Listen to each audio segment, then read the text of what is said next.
अस्सलाम वालेकुम। आप देख रहे हैं आपका अपना चैनल रूहानी वजीफा और हेल्थ। नाजरीन, आज मैं आपको रमजानुल मुबारक में नवाफिल अदा करने का तरीका के बारे में बताऊंगी। किस तरह से ये नवाफिल अदा किए जाएंगे, इसका सवाब सबसे ज्यादा होगा। इससे पहले कि मैं वीडियो की तरफ बढ़ूं, मैं आप लोगों से दरख्वास्त करती हूँ कि सदका जारिया समझ के वीडियो को शेयर करें।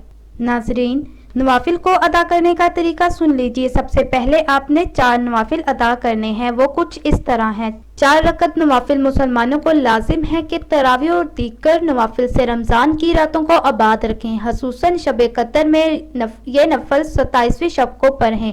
हर रकत में बाद अल्हम्दुलिल्लाह के सूरत कदर एक बार और सूरत इखलास 27 मरतबा पढ़ें।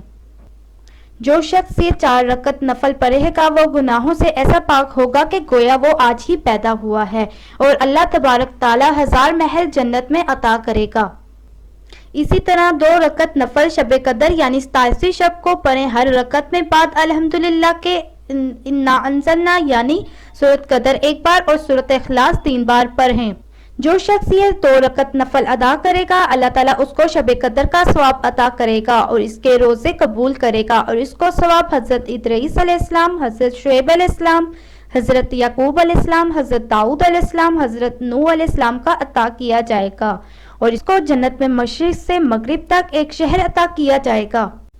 इसी तरह 4 रकत नफल हर रकत में बाद अल्हम्दुलिल्लाह के इन्ना अंज़लना यानी सूरत कदर 3 बार पढ़ें, सूरत इखलास 50 बार पढ़ें, और बाद नमाज सजदा में जाकर एक बार कहें सुब्हानल्लाहि वल्हम्दुलिल्लाहि वला इलाहा इल्लल्लाहु वल्लाहु अकबर। 4 रकत नफल पढ़ने का फायदा यह है, रसूल सल्लल्लाहु अलैहि वसल्लम ने फरमाया, जो कोई 27वीं रमजान को ये नफल पढ़ेगा, जो दुआ मांगेगा कबूल होगी, और अल्लाह ताला इसको बेइंतहा नेमत अता करेगा और तमाम गुनाह इसके बख्श दिए जाएंगे।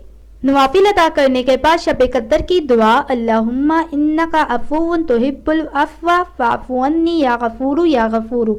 नाज़रीन, नवाफिल ज़रूर अदा करें। इसी के साथ अल्लाह हाफिज़। दुआ में याद रखना ना भूलिएगा।